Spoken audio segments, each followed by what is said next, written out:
Hello, boys and girls. Greg from the Scary Spirits Podcast, here to make you another cocktail. This week's cocktail is the Scarecrow, and as always, is the featured cocktail in today's episode. I'm going to start with our shaker with ice. To that, we're going to add 4 parts coffee rum, or in an emergency, which I am experiencing, ordinary white rum. So 4 parts. I'm going to use a half an ounce for my parts. So 2 ounces. Rum.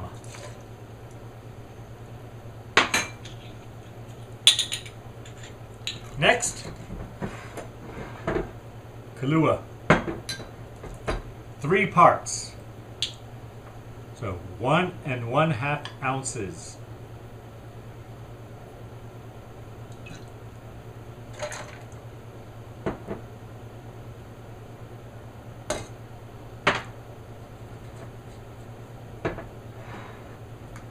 Two parts lime juice.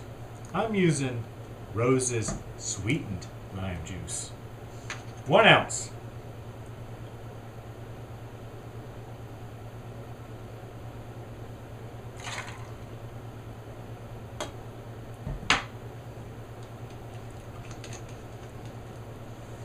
Four parts pineapple juice.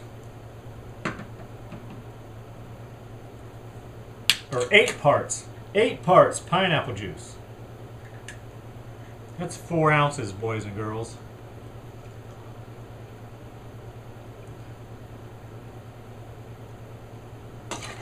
Lots of vitamin C to make it healthy. But wait, there's more. Orange juice. 4 parts orange juice. 2 ounces.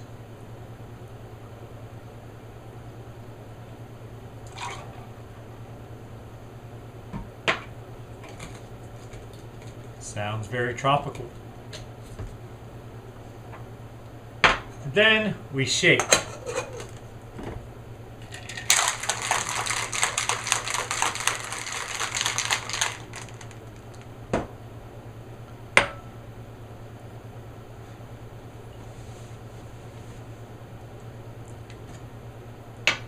Then we strain into our highball glass.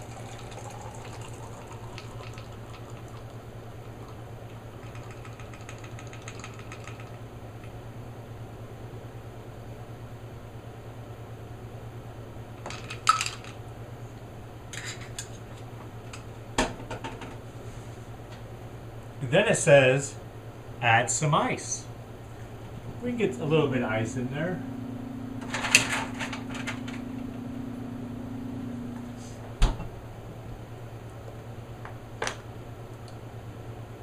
The recipe goes on to say, if possible, serve with an actual straw. Well, this is a straw, real straw, whatever. And it does say, yes, it looks like mud water, but that's the point.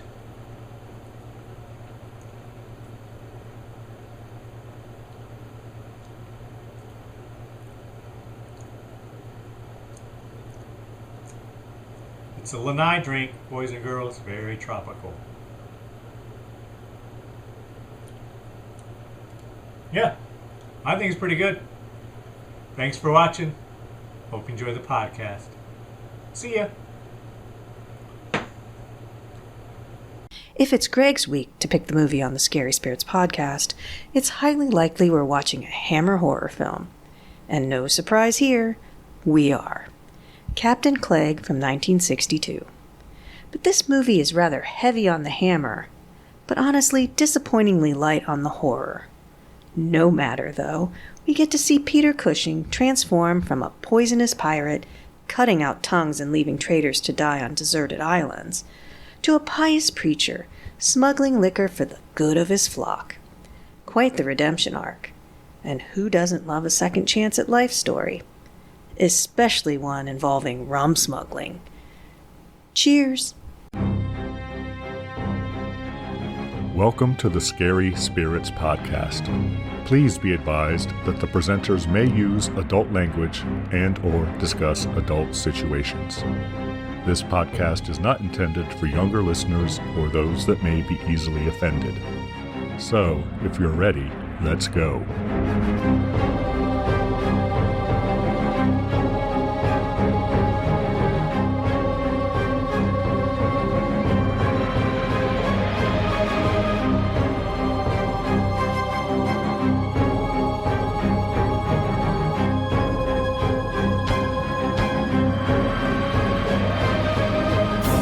Hello, boys and girls. I'm Greg.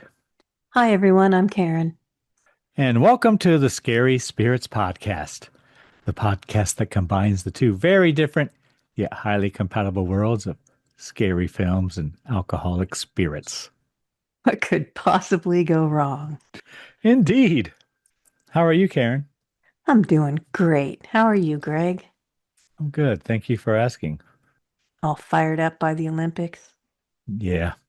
That's what we're watching now. That was very enthusiastic. Yeah.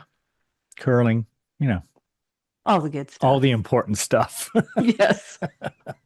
Karen, was this film my choice? It was. Karen, I have chosen the 1962 film, a Hammer production. Shocking. Called Captain Clegg. Or? Oh, also known as Night Creatures here in the good old US of A, Karen. USA, USA, USA. I don't think I've ever been in a crowd that chanted that. I've never been at a sporting event, an Olympic sporting event.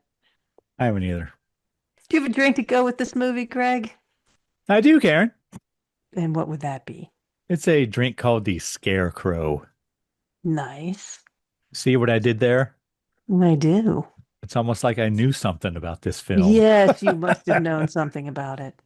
Would you like to know how to make it? Not particularly, but you're going to tell us. It's full of my favorites. Karen, I don't like your tone. I don't like your drink. But go ahead. So, Karen, we're going to need 4 parts coffee rum, or in an emergency, which I am currently experiencing, ordinary white rum. Yep. I was in an emergency situation also. 3 parts Kahlua, 2 parts lime juice, 8 parts pineapple juice, and 4 parts orange juice. So we got a lot of vitamin C in there, Karen. Make it healthy. We're going to shake the ingredients with ice and strain into a highball glass. Then add some ice. If possible, serve with actual straw. Well, it is possible. And it does say, yes, it looks like mud water. That's the point. Garnish the drink with some weird/spooky stuff to emphasize the theme. I did not do that. I did not either. I do have a straw, but, well, I guess it's real. I mean, it's not imaginary. I mean, it's there. I can touch it and I can sip through it, but... That's a very interesting description. Should we give our friends and listeners time to make their own Scarecrow, Karen? It is muddy. I'll say that. It's muddy. It's disgusting all around, but whatever. Well, if you want to make one of these, you go on, as you like to say. Karen. You do you. Karen, do you like Kahlua? I do not. Do you like coffee? I do not. All right. Well, there you go, boys and girls. So go on, make your own Scarecrow cocktail. Hold on.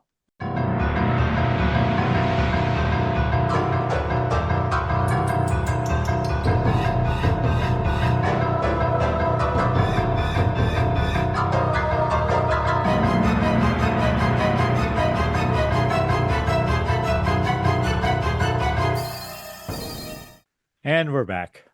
Yes, we are. Karen, might you have a brief synopsis for us of this film? From 1962. Yes, starring Peter Cushing, Oliver Reed, and Yvonne Romain. She's got to be in the book, right? She's in the book, Karen. There you go. The Hammer Glamour book. We'll get to it. I do. Go on. Tell us all the story.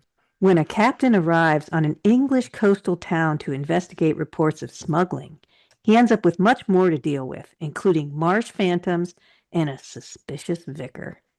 Vicars are always suspicious. Thank you, Ken. We are a match. Have we talked about vicars before? I think we have. Yeah, I think so. Okay. They're like preachers or something, right, Karen? Yes. Okay. I called him the preacher mostly through this. I never called him the preacher. You know what I called him, Karen? Peter. Peter Cushing. Yeah. All right, Karen, tell us everything you really enjoyed or were pleasantly surprised by in this Hammer production from way, way back in 1962. It's a good movie. I was entertained. Got a good story to follow. It's got great sets, I thought. I thought the acting was good. It's very Hammer. You know, it's got the woods, it's got the sets, it's got the costumes. It's not a lot of blood. We didn't start with a carriage in the woods, though, did we, Karen? No, but we do get a carriage with horses with fancy headpieces on, which I thought was funny. But that's all I really got. I mean, Peter Cushing's good in it.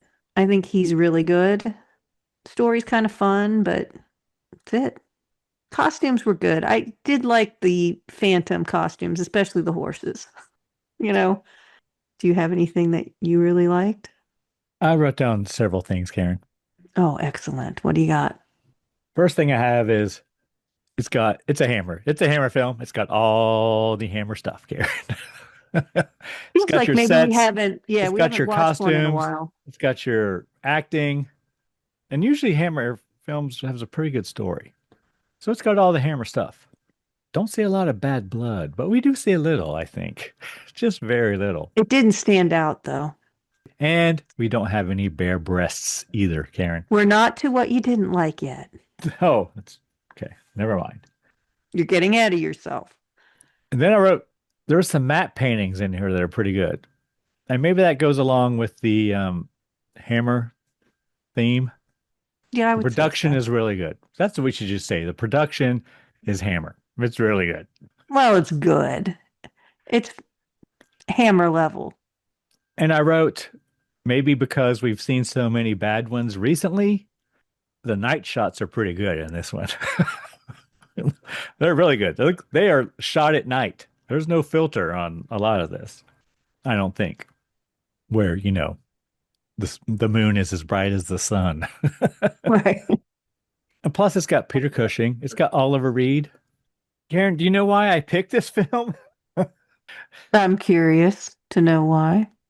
So I have two. I have two birthdays, celebrating two birthdays. Okay.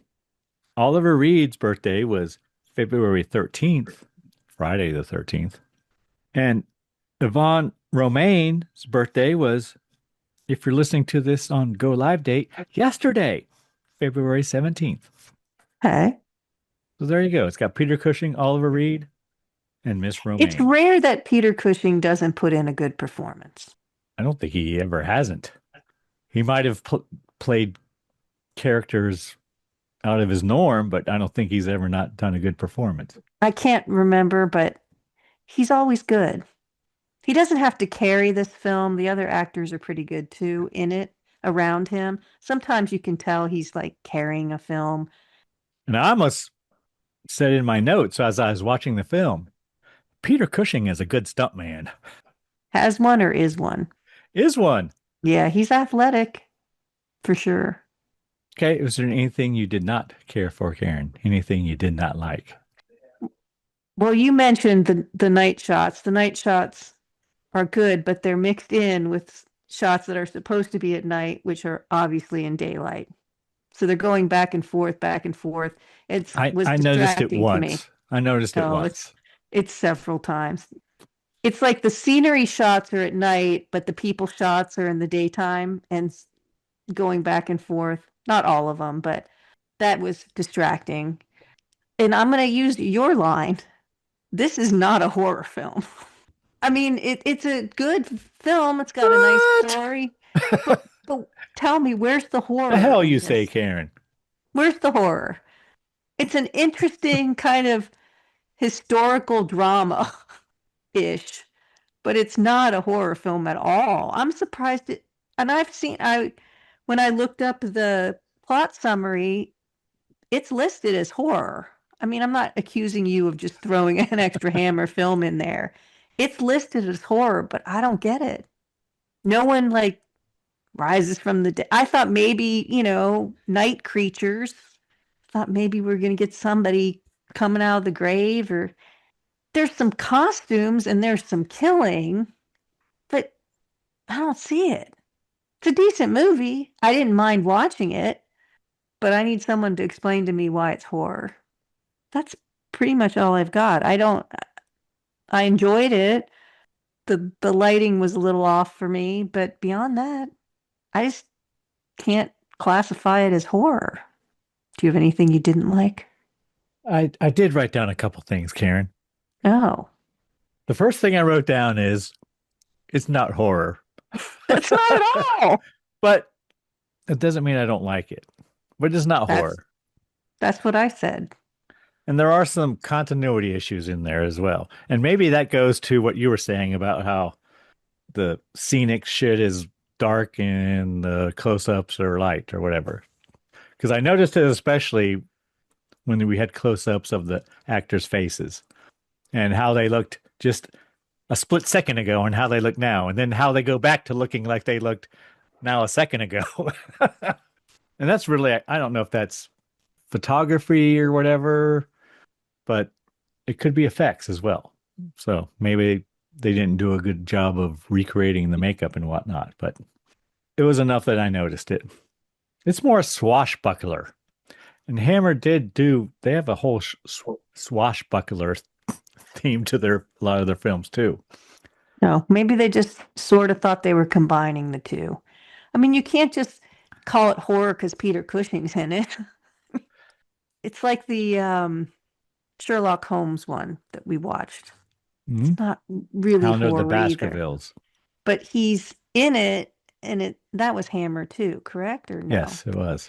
And it's classified in the list I have as Hammer horror. And this is, which, like you even said, it says it's horror, but it's really not. And as we've alluded to, I know a little bit about the film. Like I even said last week, I've never seen it, but I know the story that it's based on. Is the story it's based on horror? The story it's based on, I know because it was a Disney film. Oh. I watched it on TV, like on Wonderful World of Disney. It was Dr. Sin. They changed the names of the people, but it's pretty much the story, same story. It's more a redemption story, really, with some illegal activity going on. Like, it's not. Well, Karen, do the ends justify the means? Well, I think that's the question here. That's the moral dilemma we're faced with in this film. Formulaic Hammer horror. Well, Hammer anyway. There's the beautiful girl without much to do but look beautiful, has a love interest. Someone else thinks she's beautiful and wants to take advantage of her. And then there's the story around that too. But I mean, she's gorgeous, the Hammer glamour girl. And there is sort of a twist at the end, but it's not all that surprising. And it's interesting. It's decent. I didn't really like the ending. That's something I didn't like. I didn't really like it.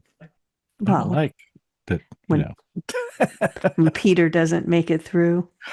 Yeah. I think even when he's the villain, he usually makes it, well, we never see him not making it through like this. I mean. But that's his full redemption arc, saving someone else. And then ending up in his final resting place where he was supposed to be in the first place. Full circle. In some ways, it's a more complex story than most Hammer films. Well, I don't know that it's really a redemption story because I don't think he's really all that bad to begin with. He was a pirate. Yeah. Who left someone tied up on a post to starve on an island. That's pretty bad. And why did he leave that person tied up on a post to starve on an island? He cut his tongue out so he couldn't eat. Yep. And slit his ears. But why did he do that? You can't take law into your own hands and do that. That's not how life works. When you're on the high seas and you're not in any country, you can do whatever you want, Karen. There are no laws. Well, that had an extra level of cruelty. You could have just thrown him overboard. Then he'd be dead. He wouldn't even be in the film. Yeah, they do. It's not, I'm sure it's of the time, but it was a little uncomfortable at times to watch how they treated the prisoner. I think he's credited as the mulatto. Yeah, they called him that. I remember it once in the movie. They still end up with the deaf and dumb character in the movie, even when it's not horror. They always throw that in there. Funny you should mention that, Karen, because Yvonne Romain, the Hammer Glamour girl, she was in the last film with Oliver Reed too, and they filmed right, up against each other. She was in Curse of the Werewolf. Remember Oliver Reed when he was a werewolf? Oh, yeah. And she was one of the gypsies? She's a deaf mute in that one. Oh. A mute servant girl. Small but significant role as a mute servant girl, according to the Hammer Glamour book, Karen. What page is she on? On page 126.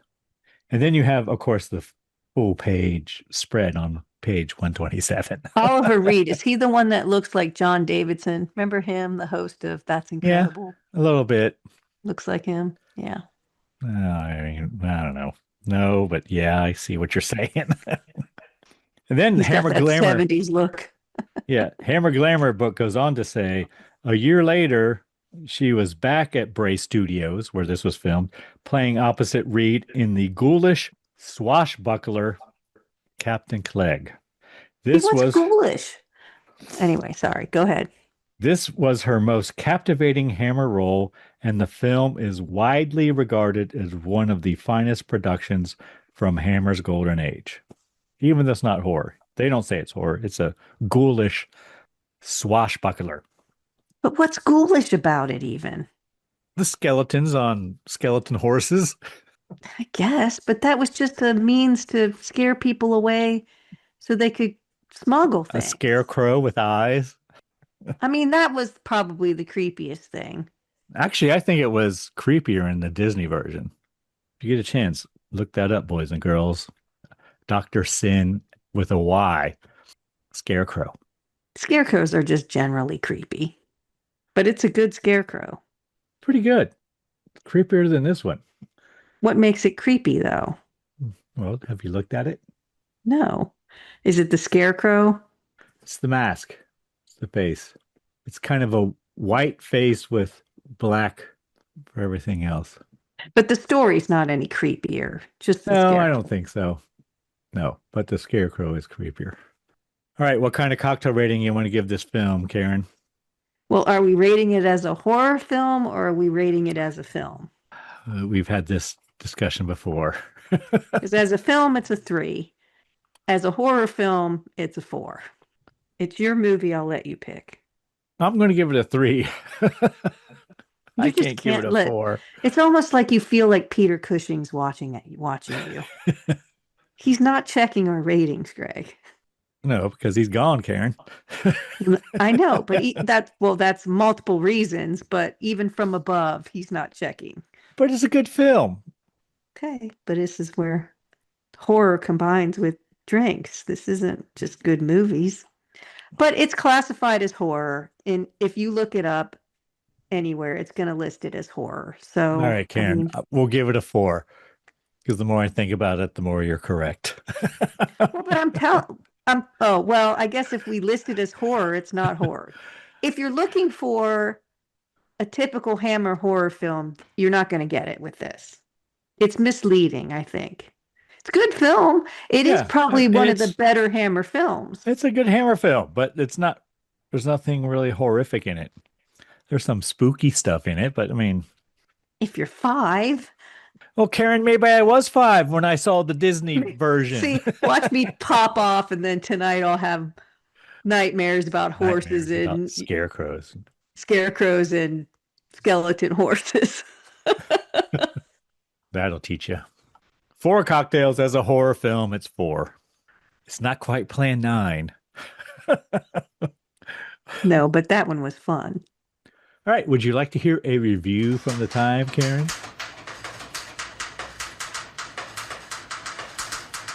Are they reviewing it as a film or as a horror film? Let's see what they have to say. But first, Karen, I have to tell you, this has a 6.6 out of 10 on IMDb, a 59% on Rotten Tomatoes. What do you think Google users say? See, I think Google users are going to like it. I think this film is for Hammer aficionados. I think Hammer people are going to like it because it's probably, like I said, I feel like it's one of the better Hammer films that we've seen. So I'm going to go 93%. Not quite, Karen. Oh. It's 83%. You're only 10% high. I was giving people the benefit of the doubt. Review I have is from Variety, Karen, dated May 9th, 1962. I don't even know when it came out. Probably around May 9th. That would be my guess. Is it May 8th? June. So this is early. This is a preview screener. What's Variety? They see everything first. Night Creatures, a Hammer major production, is another of those mood-crusted, fanciful costume mellers the British are generally so deft at. They're deft at it, Karen. And which seem to find a steady market in the U.S. Pure escapism, of course, but notable is that the Hammer imprimatur has come to certify solid values in all production departments. And there's no mystery why these films rate audience allegiance. It's logical to figure, therefore, that this universal release will follow form and do nicely as a programmer. More impressionable minds may find some moderately chilling moments in Creatures, but terror is much less the point or effect herein than a reasonably plausible delineation of a legend. Lots of big words in this, Karen. Variety. The chief ingredients of the 18th century Britain story are swamp phantoms and smugglers. The latter are proper townsfolk by day, contraband runners by night, and their operation brain trusted by a former sea pirate turned village vicar. Acting on a tip, the Crown dispatches a band of seamen to investigate the town, and the resultant effort to uncover the illicit traffic is the preoccupation of John Elder's good screenplay. Golly. Take a deep breath. You can do it. I'm an English major. I'm going to write for Variety. That's who they're going to get. In cracking the smuggling ring, the king's sailors also solved the mystery of the luminous nocturnal swamp illusions and the vicar's hidden identity. The suspense contained in all this is less ominous in quality than just plain curious, but still sufficiently arresting for the trade it's designed to fetch. Visually, the pick is quite up to par, complete with stork villainy, swirling swamp mist, and the rest that keynote this cinematic genre. There's the usual love interest too, memorable in this case, if only because of the femme's mammary distinction, Karen. He does have some distinctive mammaries. Oh my God, I can't even believe they wrote that. It's very prominent in certain shots. Even I commented. The histrionics are generally convincing, especially Peter Cushing as the pirate cum victor, a pariah thought to have met his end years earlier by hanging. Also making stalwart contributions are Patrick Allen as the captain of the King's sailors, Oliver Reed, one of the smugglers and the young man in love, and Yvonne Romain, a woman to literally watch. She's one to watch, Karen. Watch that Yvonne Romain. Others impressing in a melange of flavorsome characterizations are Michael Ripper, Martin Benson, Derek Francis, and Milton Reed. Peter Graham Scott's direction is savvy, and the range of technical credits are all on the plus side, especially Arthur Grant's photography. Mention should also be made of Les Bow's special effects, or Bowie's. I can't read it because it's very grainy because it's Variety in 1962. They seem to like it. All right, Karen, are you ready to get into it scene by scene? Or would you like to tell everyone what film you have chosen for us next week first? I'm excited to tell you what film I've chosen for the next week Ooh, go on, because Karen. it's from 1986, our glory years, which I don't remember seeing this or even hearing about it, but it's a movie called Gothic. Any reason you chose that film other than it's your glory years, Karen? Well, this podcast, if you listen in order, will come out on February 25th, and this film was released on February 27th. Do we have a cocktail to enjoy while we watch this We do. It's called the film? Lord Byron. Any reason you chose that cocktail, Karen? It's a revenge cocktail for this week's cocktail, Greg. Okay. Any reason you chose that theme, Karen? Well, Lord Byron is in the movie. Oh, okay. He's a character in the movie. So I don't know how much he's in the movie. I don't know if he's prominent, but we're going with it. How would one make the Lord Byron? So you're going to need 1 part Cleo's Mastahab spirit, which is apparently botanical gin, and 1 part gin. Or you can just do 2 parts gin. 3/4 parts. In an emergency. If you have another alcoholic emergency. I have botanical gin, so I can mix them. 3/4 parts fresh lemon juice, 1/4 part simple syrup. All that seems nice, except you don't like gin, but wait for it. 6 cucumber slices. You're just getting even with me for this collusion. I know, that's what I said. It's a revenge cocktail. Oh. Shake all ingredients vigorously and strain and serve in a chilled coupe glass. And you can garnish with a cucumber peel, which I don't think you will. I'm sure I will. It says, Lord Byron was an English poet completely obsessed with Greece. Now, so are you. So I guess what? I think the botanical obsessed with what? Greece. I think the Massitha, I don't know how to say it, spirit is from Greece probably, but it's gin, lemon. The country Greece, not like Greece, the lubricant. No, the country. My apologies. I should have been more clear. I know what you meant. I'm just kidding. Well, it was Lord Byron, so who knows? I don't know what that means, Karen. All right. You will after watching the movie, I'm sure. I'm sure we all look forward to that. I will see. I don't know anything about it, but... All right. Are you ready to get into this film, Captain Clegg, scene by scene, Karen? Yes. First of all, where did you watch it? Archive.org. I did as well. It looked like there were multiples. It was called Night Creatures on there, the one I watched. The description, the one I watched, listed Captain Clegg, but the film was Cover Night Creatures. Art. Yeah. So it is available on Amazon Prime as well. And on Amazon Prime, it's rated 13 plus with flashing lights, violence, alcohol use, and smoking. There's a guy smoking a pipe. Oh, that's right.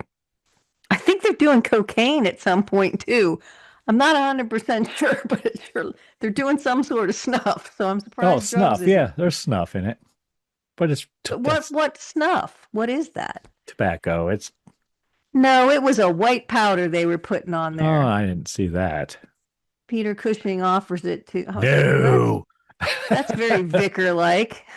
They rub it on their fingers, and then he uses a little spoon and puts it up his nose. Well, I think they put that in other films, too. To be historically accurate. It was 1776, Karen. We learn as the film starts. Yes. Numbers to read. Yes. And because I know that's what they call him, I said mulatto on trial. And apparently they're going to take him to an abandoned island and leave him. Well, it says his ears are going to be split and his tongue cut out. Okay. Then we see the mulatto on the island tied to a palm tree, and the ship sails away. But there's a sign. Something about Captain Clegg. Yeah, we didn't see all of it, so that's why I didn't make a note of it. Basically a warning saying, don't mess with Captain Clegg. Right. Or you end up like this guy. And then we have credits. Night Creatures is what it says. And then I wrote, ooh, Oliver Reed.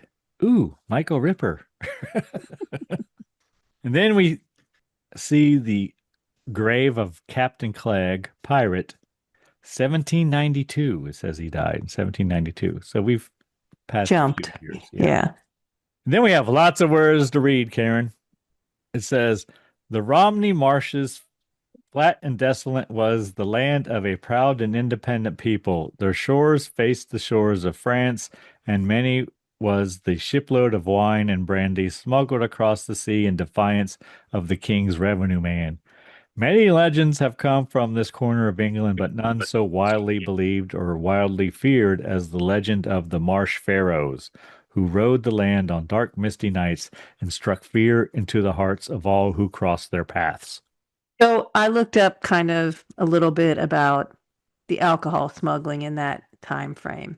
It says alcohol smuggling was rampant across England, driven by high taxes on spirits like French brandy, with over 500,000 gallons smuggled annually, particularly through Cornwall. So this was around 1776. So I'm a little early, but it kind of ties in with America in a minute. Organized gangs used local codes, disguised goods, and violent tactics to evade custom officials, with smuggling becoming a major, sometimes accepted part of the coastal economy. It said half the country's brandy consumed was coming from illicit, untaxed sources. Goods were often moved at night by gangs, tubsmen, protected by armed guards, batsmen, sometimes using pigs' bladders hidden under clothing for transport. It seems like a small. Anyway, like I said, at its peak, over 500,000 gallons of French brandy, about 2 million bottles were brought into England annually. Smuggling was a way of life for many coastal communities, sometimes involving local officials and often violent, with gangs frequently armed. In the American colonies during 1776, the focus was on smuggling molasses from the West Indies to fuel the thriving rum industry, deliberately bypassing British trade restrictions like the 1733 Molasses Act. So everybody was doing it. Everybody's got to have their alcohol of choice, Karen. Yep. Then we see a scarecrow and a man walking through the night. The man runs into skeletons on horseback, and then he runs away and falls right in front of the scarecrow. Scarecrow opens its eyes. And then I wrote, the skeletons kind of force the man to fall into a pond. He gone, question mark? Because Yeah, we don't really see a drowned. struggle or anything. It's almost like he had a just heart attack and fell in the water or Drops in the something. water and he never surfaces. But there you go. Look how fast. Boom. Less than 5 minutes in. Thank you so much for listening to the podcast. We appreciate you spending time with us. You know, you can help us grow our audience by following us on social media at Scary Spirits Podcast. Just look for us on Facebook, Twitter, Instagram, and YouTube. And don't forget to tell all your friends to find us too. Now let's get back to the show.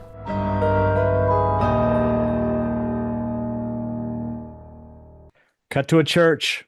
And I wrote, Peter Cushing is directing the choir and the congregation, for that matter, in hymn, Karen. Yes, which he doesn't think they're really into. Yeah, but then I wrote Oliver Reed and a woman, Yvonne Romain, lock eyes. Make googly eyes at each other. In church, Karen. Yeah. Then Peter Cushing, who is actually Parson Bliss or Dr. Bliss, as he's called, or the vicar, whichever, chastises the congregation for their singing. And I wrote, apparently Michael Ripper is the choir director, which I didn't really expect to see Michael Ripper as the choir director, but he is. And then Peter Cushing makes them all sing the last two verses again. One more time with feeling. So then rowboats arrive with soldiers. My notes say robots arrive with soldiers, but I believe I said robots or rowboats. Yes, they are rowboats. A young boy watches them as they come on shore, and he signals someone at the church that they are coming. Person at the church kind of turns the bell, but not loud enough to ring it, just so the cord moves up and down. So everybody knows. So it was interesting to realize at this moment they've got a system. They know if someone's approaching. So they're guarding what they're doing. From the littlest child to the oldest person in the village, everyone has a job. Michael Ripper sees the cord and nods to people in the congregation, and they all get up and leave, like 10 of them. They all bow to the altar and leave. Then we see the soldiers approaching, and they are sure they're taking them by surprise. Yes. And then Peter Cushing directs the congregation in another hymn. Soldiers march into town. They begin searching the town. They enter Literally, the pub, they go in formation into the town. go into the pub, and apparently they're looking for wine, I wrote. And who's there? The people from the church, but the owner is, you're going to use your favorite word? The pub master? The publican. Publican. Yeah. Yeah, that's it. I couldn't remember it. I was trying to think of it. One of the soldiers grabs, Imogene, who we learned is Imogene. Yeah. Well, they say Imogene. It's Imogene. No, it's not. It's Imogene. It's spelled Imogene. Okay, well, I think that it's pronounced Imogene. That's the way you say the name. But I have an aunt Imogene. We didn't call her Imogene. We called her Imogene. Well, that's in the country, I bet. What are you trying to say, Karen? It's a different dialect, a different accent. Okay. So one of the soldiers grabs Imogene and talks about Captain Clegg. They're looking for wine or brandy because when they go in, they ask for it, and the guy says, "This is an ale-only house." Like they only have ale in the pub. There's nothing fancier than that. So then Captain Collier enters the church. Peter Cushing welcomes him. And then Peter Cushing decides to forego his sermon and tells the congregation, "You can all go home. Church is over." That never happens, but go ahead. No, it doesn't. And then we cut to soldiers tearing apart the pub. They're looking for something. They bring in the mulatto to sniff out the fancy French wine, I wrote. Yeah, they give him a scent, they hold it up to his nose, so he's like a dog or something. Yeah, it's not good. He does find a trap door, Karen, though. He can smell it. So you think about it, he's smelling it through the trap door in the basement area, which is huge. It's whatever. It's fine. But inside a cask, yeah. Yes. They all go down to investigate. The mulatto sniffs around and he finds something, a huge cask, I wrote. And Michael Ripper tells them it's varnish. But they punch a hole in it and they taste it, and it is varnish, Karen. Yes. So they're using the mulatto like a bloodhound. They give him a little wine to sniff, because they do have a couple bottles, like for their own consumption. There's but not very much. They're personal. It's medicinal purposes, I'm sure, Karen. Yes, well, of course. And he sniffs around and finds it, and then they fool him with the varnish. Then I wrote, once the soldiers leave, the publican opens the keg to reveal a trap door, or a secret door, really. Secret door. There is a cool system of secret tunnels and doors in the town. And it leads to a room with lots of coffins. Yes. Then somehow Captain Collier and Michael Ripper enter through another door, I guess.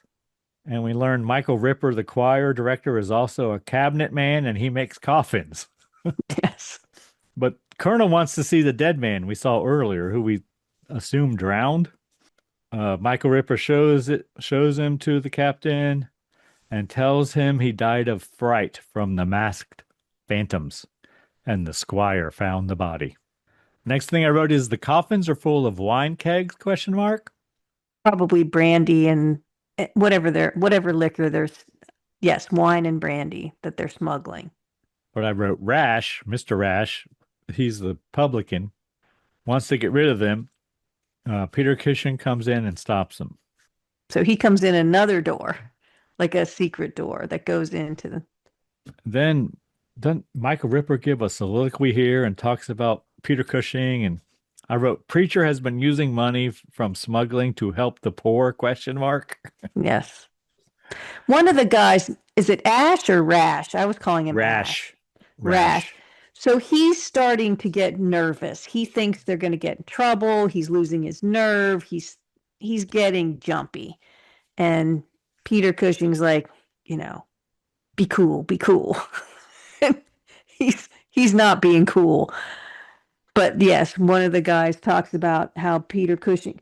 See, I thought he was going to be an evil vicar that he was because you can kind of tell who he is almost right away, right? But you think, oh, he's taking the money. Well, he is taking his share, they say, but giving it back to the town so that they have basic necessities. Then Peter Cushing leaves through a secret passage behind what appears to be a large coffin. Or, it's not a coffin, is it? It's a tombstone. Yeah. He arrives back at the church just in time to meet Captain Collier. Captain Collier wants to know where his men can stay in the town.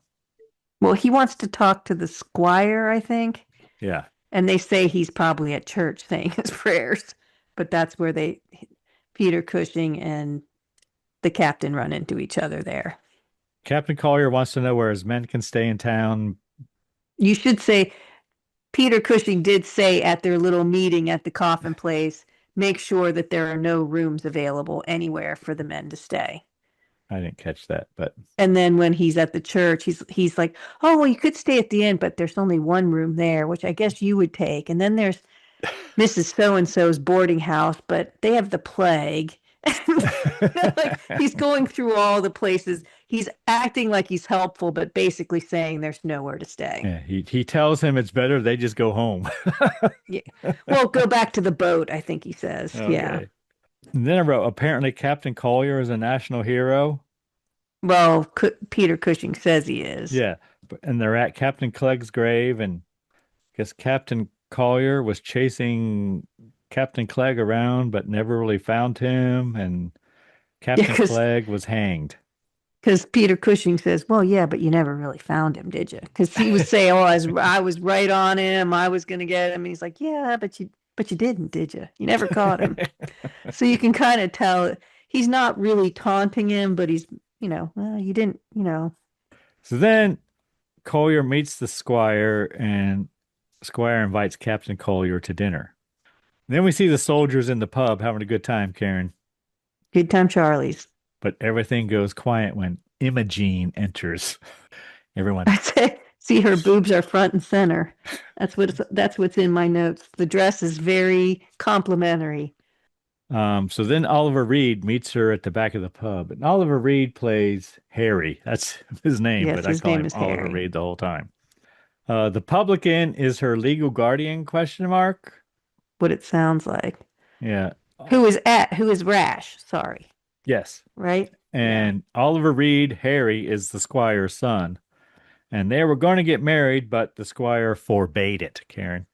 Imogen brings some pie to Peter Cushing and the squire and Captain Collier for dinner. Oh, I thought it looked like chicken pot pie. And I must have been hungry because I'm like, it's pigeon pie. It turns out later. But I was like, ooh, that looks like chicken pot pie. I'd love me some chicken pot pie. I must have been hungry. Then Oliver Reed arrives, and Mr. Rash gives him his gloves he found in the back room. So he knows he's been seeing his charge, whatever she is, his ward, I think he calls her. Yeah. Then Peter Cushing accidentally on purpose spills some drink on himself and excuses himself. Well, because the squire offers them a place to stay, all of the men, because the captain says, I can't find anywhere to get my men to stay. And then he says, well, what kind of men are they? And he's like, oh, they're fine, upstanding men. And then you get a cut to the downstairs where they're not acting like fine, upstanding men. But Peter Cushing's upset because he doesn't want them staying in town. So then we see the men in the bar teasing the mulatto. Mulatto wants a drink. They give him drinks and he dances.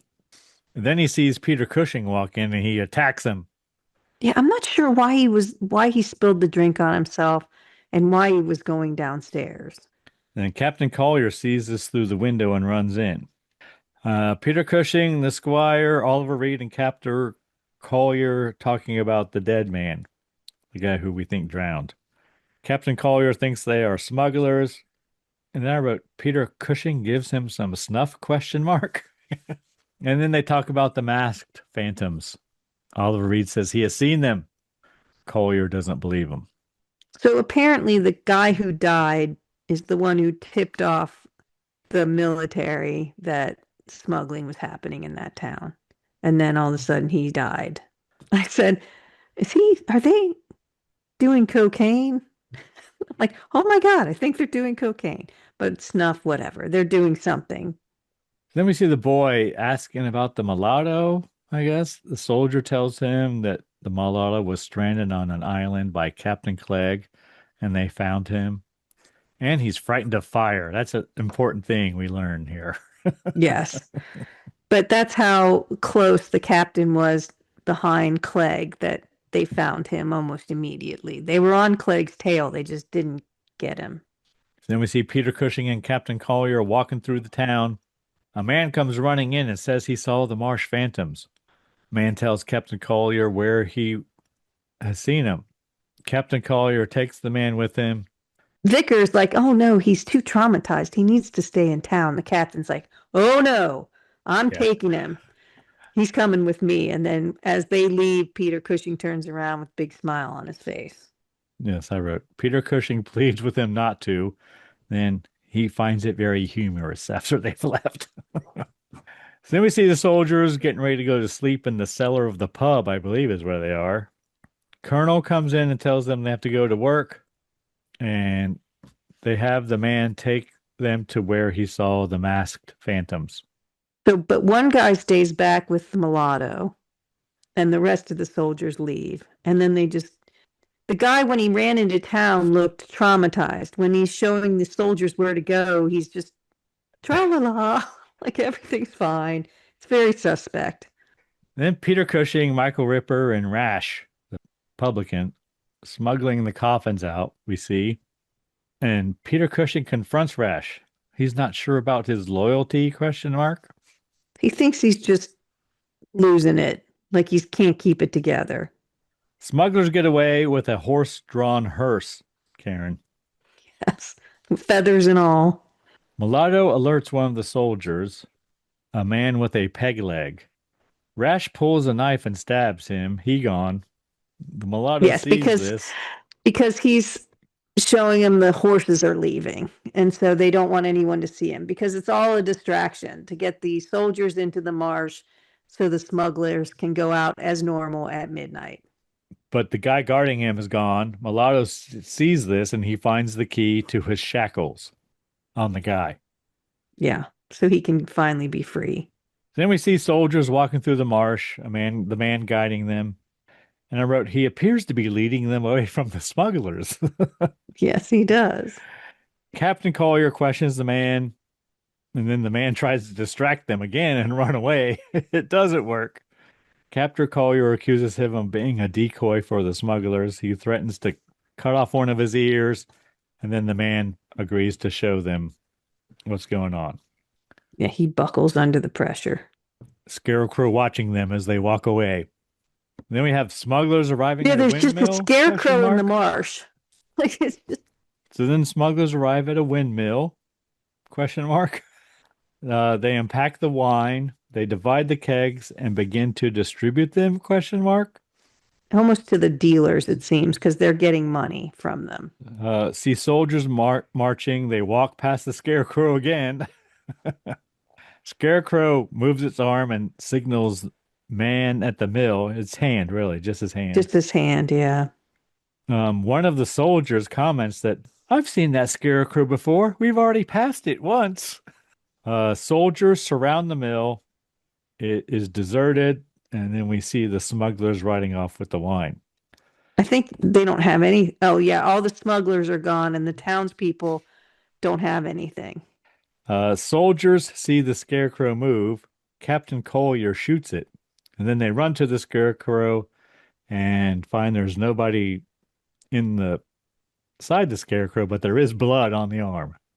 Yes. Probably bad hammer blood, but I did not make a note. Wasn't too bad. Yeah, it was just on the coat of the scarecrow. Just like the size of a quarter, probably. Then we see the soldiers walking through town. Peter Cushing opens his window and invites the captain to come in and have breakfast with him. Oh, are you up so early? I love being up early. This is the best time of the day. He's all chipper, even though he's been up all night, too. Captain walks in and finds some muddy boots. He gets suspicious. He grabs them. Peter Cushing comes down to greet him, but he keeps his hand inside his smoking jacket, I wrote, Karen. Yes, I think he's trying to fool the captain. Captain Collier confronts Peter Cushing. He grabs his arm, but it is not bloody. Captain leaves, and then Oliver Reed comes down the stairs. Cut to the mulatto. He's broken free, and he begins digging up the grave of Captain Clegg. Then we see... Yeah, so it's a weird kind of thing with the mulatto. When he's in the pub, he doesn't seem, they're making him out to be not very smart. But now he's in the graveyard digging up the grave, obviously putting the pieces together that Clegg can't be dead if that's Clegg in the church or wherever he saw him, and so he's digging up the grave. So then we see Peter Cushing napping by a raging fire, I wrote, Karen. Yeah, because he was up all night. Yeah. Mulatto enters with a spear. Peter Cushing flips over his chair, and the spear hits the bottom of it. Yes, it's very athletic. They fight. Eventually, Peter Cushing throws a lamp and sets the place on fire, scaring the mulatto. He jumps out the window. The publican Rash comes in to try to put out the fire. Peter Cushing runs into Captain Collier and tells him the mulatto broke in. As Rash is trying to put out the fire, he finds a document that proves Imogen is Captain Clegg's daughter, ? That's what he says. I couldn't read it. Apparently it's his will or some shit. I don't know. So then we see Oliver Reed and Imogen kissy facing in the hay, Karen. They're rolling around in the hay together. Yeah. So then we see Rash in Imogen's room. Well, he enters the room. Well, she's not leaves. In his room yet. She's yeah. saying to Harry, let's run away now. Let's run away. I just want to leave. Let's start over. And Harry's like, well, not quite yet. Let's, we got a few details to work out. So they leave. She goes to her room, starts to undress, and Rash goes in there and locks the door, which is never good. He enters the room as she is getting ready for bed. Imogen tells him to get out. Rash says he will after he kisses her goodnight and tells her a bedtime story. He confronts her about being Captain Clegg's daughter. He attempts to assault her, or I guess sexually assault her, really. Yeah. She scratches him and escapes out the window. She rolls off the roof. It was impressive. She runs to Peter Cushing's house and asks him for help. Like, she doesn't even know, he doesn't know who he is. Peter Cushing tells her about her father. He was a wonderful man. Then we cut to soldiers at the empty grave of Captain Clegg. They think the mulatto has taken the body. Right. So that kind of throws them off a little bit right there. Yeah, that was a good little touch there. Oliver Reed arrives.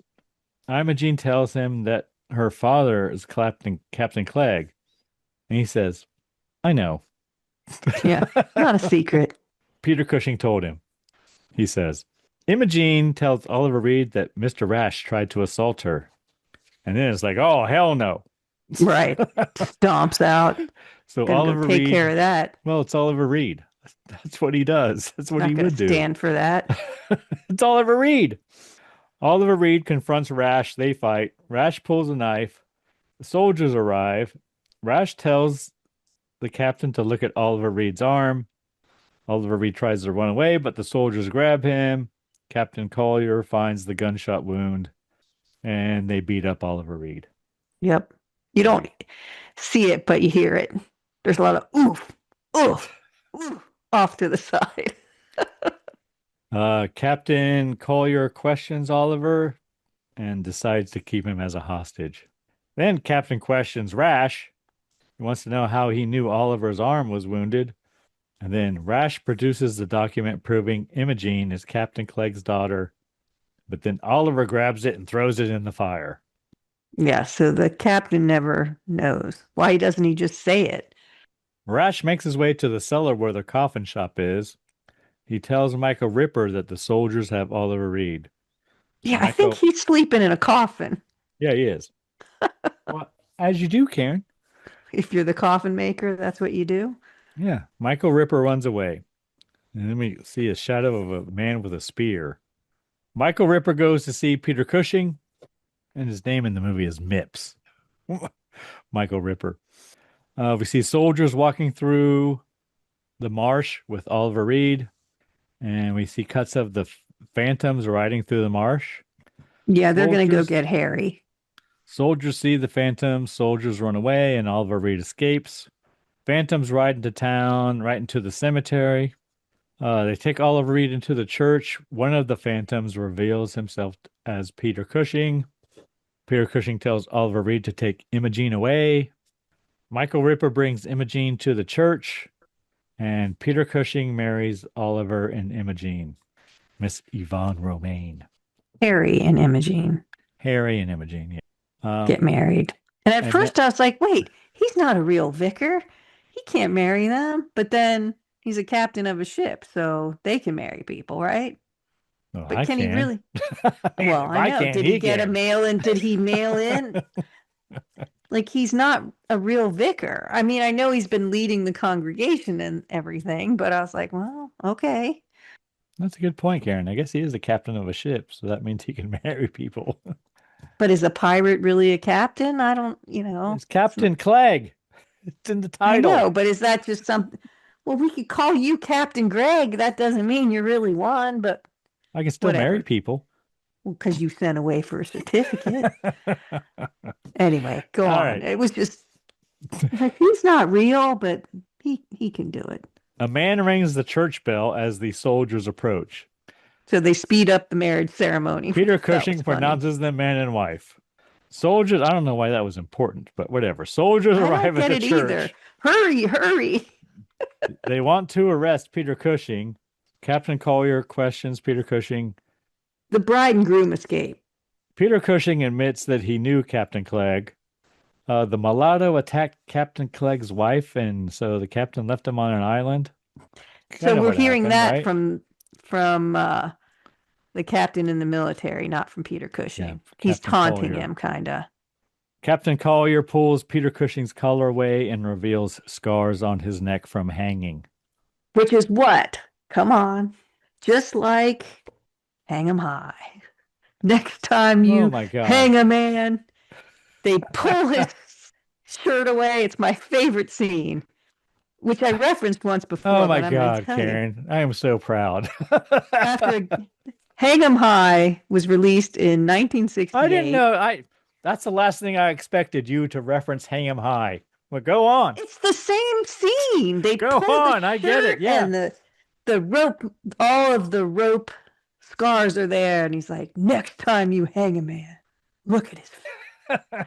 So Hang 'em High was released, like I said, August 3rd, 1968. Has a 7 out of 10 on IMDb, 92% Rotten Tomatoes. That's pretty good.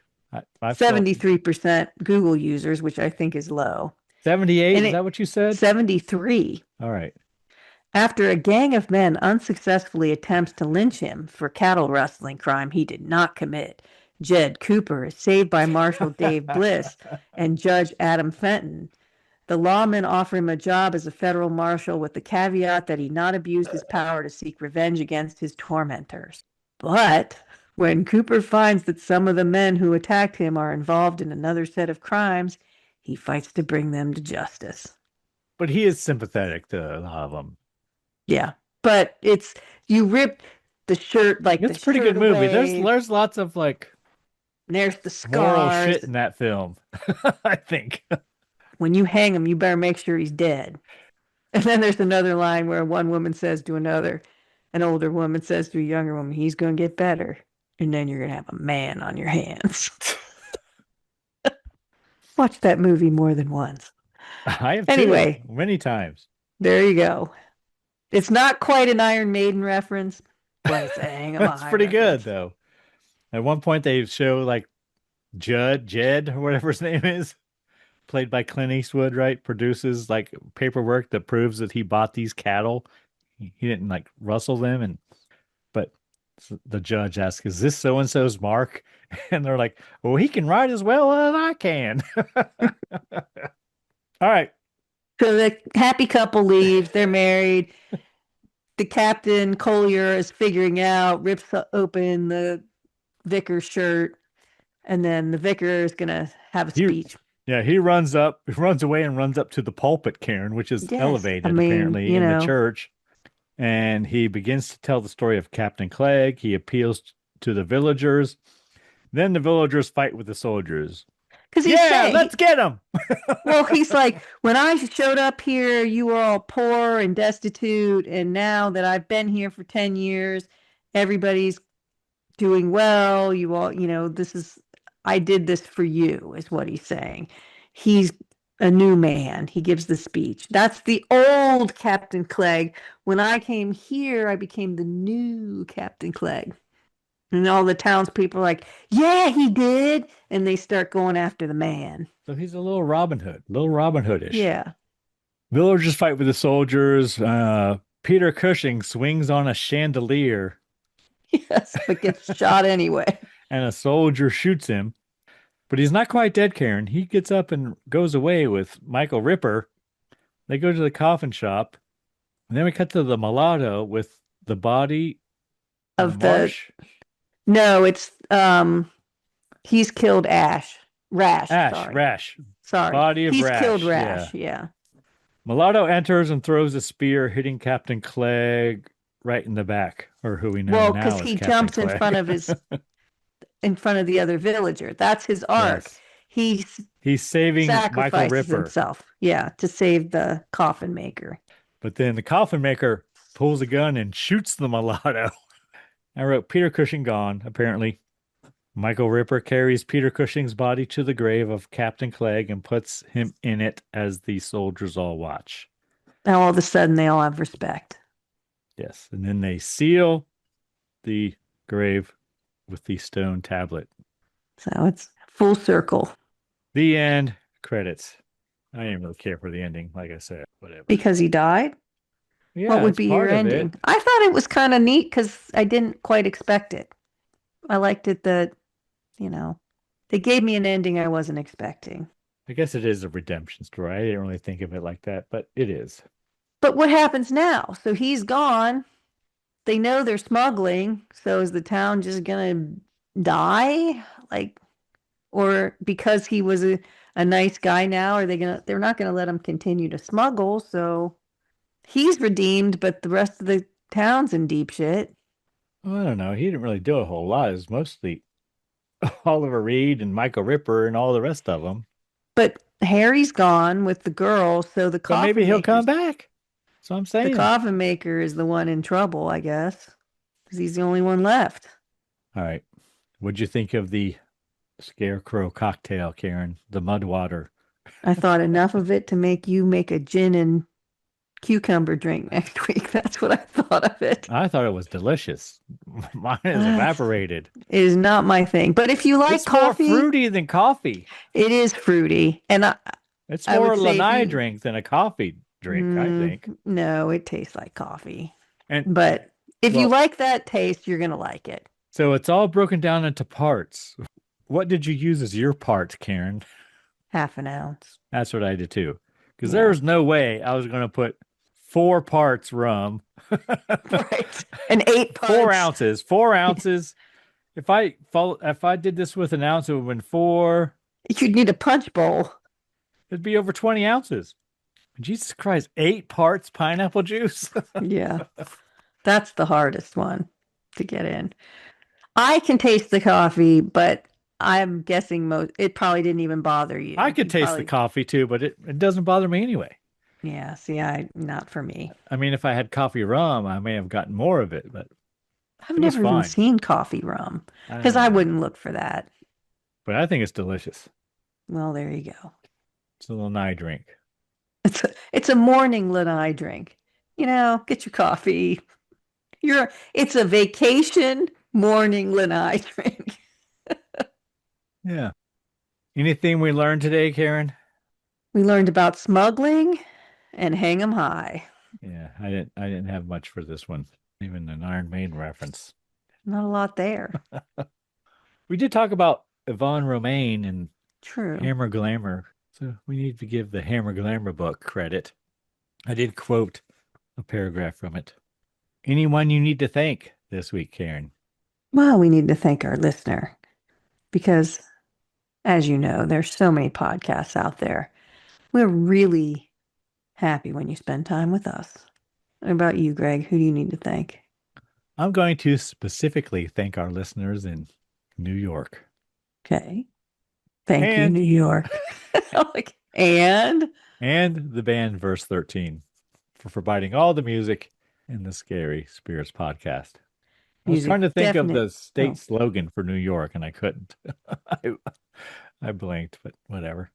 What is it? All I could think was the Big Apple, and that's not right. The Empire State. Oh, there it is. It just came to me. There you go. And the band Verse 13 for providing all the music in the Scary Spirits podcast. Music definitely makes the podcast better. Anything else, Karen? Please drink responsibly. Yes. Hey, it's Karen, and I'm here to talk to you about getting social with us. Did you know you can follow us on Facebook, Instagram, and YouTube at Scary Spirits Podcast? Or check out our website, scaryspirits.com. If you have something to say, email us at info@scaryspirits.com. And as always, thanks so much for listening. Please drink responsibly.